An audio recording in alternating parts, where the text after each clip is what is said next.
అందరికీ నమస్కారం. నేను Sunitha. Welcome to my kitchen food book. ఈరోజు మనం బండి మీద దొరికే బజ్జీ మిరపకాయల్ని పర్ఫెక్ట్‌గా ఇంట్లోనే క్రిస్పీగా, టేస్టీగా ఎలా ప్రిపేర్ చేసుకోవాలో చూద్దాం.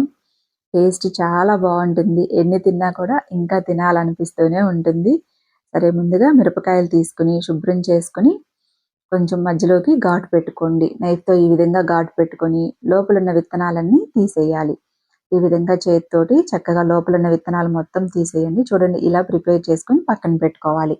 ఇప్పుడు ఒక చిన్న బౌల్‌లోకి చింతపండు గుజ్జు, వాము, సోంపు వేసుకోవాలి. సోంపును కొంచెం కచ్చాపచ్చాగా దంచుకొని వేసుకోండి. వీటన్నింటిని చక్కగా స్పూన్‌తో మంచిగా కలుపుకొని పక్కన పెట్టేసుకోండి. ఇప్పుడు మిరపకాయలు ఆల్రెడీ మనం ఈ విధంగా విత్తనాలు తీసేసాం కదా! ఈ చింతపండు గుజ్జంతా మధ్యలో ఫింగర్ తోటి చక్కగా ఈ విధంగా మొత్తం మిరపకాయ లోపలంతా చక్కగా అప్లై చేసుకోండి. ఇప్పుడు బౌల్‌లోకి శనగపిండి తీసుకొని ఇందులో 2 స్పూన్ల జొన్నపిండి వేసుకోవాలి. జొన్నపిండి వేయటం వల్ల కూడా మనకి టేస్ట్ అయితే చాలా బావుంటుంది.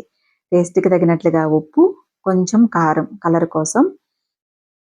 ఇందులో కొంచెం సోడా ఉప్పు వేసుకొని, వాటర్ పోసుకొని పిండిని కరెక్ట్‌గా మనకి బజ్జీలకి ఎలా చూడండి, ఈ విధంగా ఉండేటట్లుగా ఇలా థిక్‌నెస్ ఉంటే సరిపోతుంది.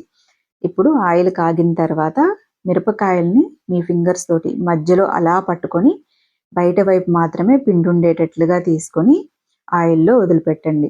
చక్కగా లోపలున్న మిరపకాయ కూడా మంచిగా ఫ్రై అవుతుంది. తినేటప్పుడు టేస్ట్ అయితే చాలా బావుంటుంది.